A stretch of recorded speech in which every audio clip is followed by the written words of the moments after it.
I'm Chris Fairs, the Digital and Technology Manager for Highways at Hertfordshire County Council.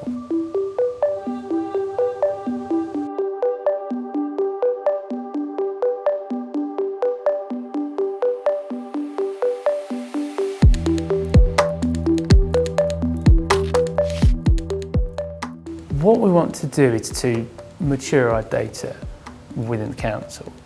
We're really data rich with having lots of different information. Asset information is just one part of that. Within our confirm we've got over 2.5 million assets. We've got a variety of linear features, roads and footways, and we've got point assets, streetlights and gutters and lots of other asset classes.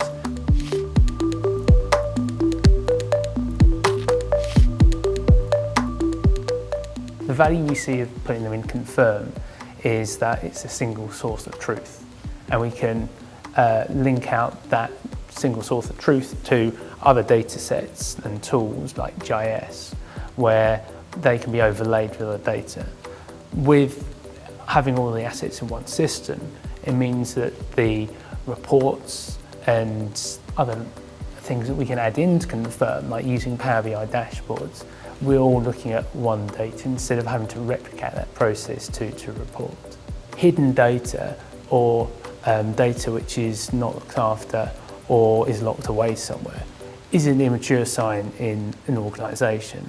So by having a system where it's easy and possible to put that data in, that helps us to quicken up the pace of which we can design schemes, respond to councillors and members of the public, and deliver better services.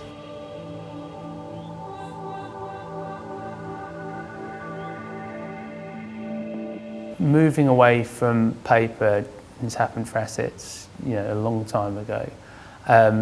We still have challenges of, there's some historical data about drainage, which is on old plans that come 30 years ago, some microfiche, which is impossible to actually going to be used.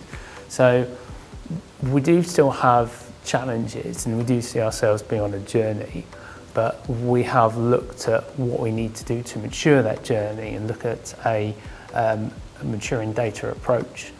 And we want to work with colleagues around the council with the data strategy, and to help users be able to answer questions and self-serve themselves, and we see real value in that. We have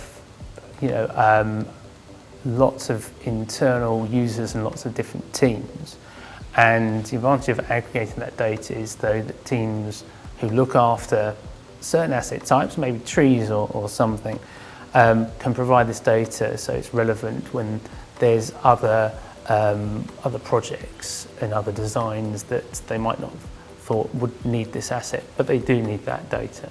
So having that in the system like confirmed, giving colleagues the confidence of where that data is a maturity point, because if they don't know where data is, then they can't use that to solve the problem that they're trying to solve.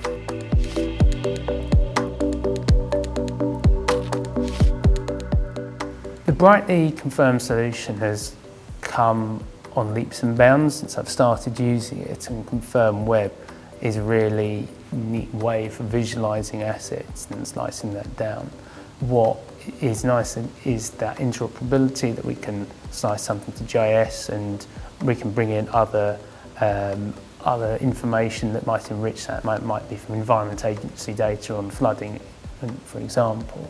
So we're aware that we can have a lot of flexibility with users inside the council who can use the Brightly Confirmed solution, and we see a lot of support and response from Brightly to the questions that we've got. We're trying to solve problems of things that we haven't got as mature information. So Brightly have been very helpful in trying to help us address these.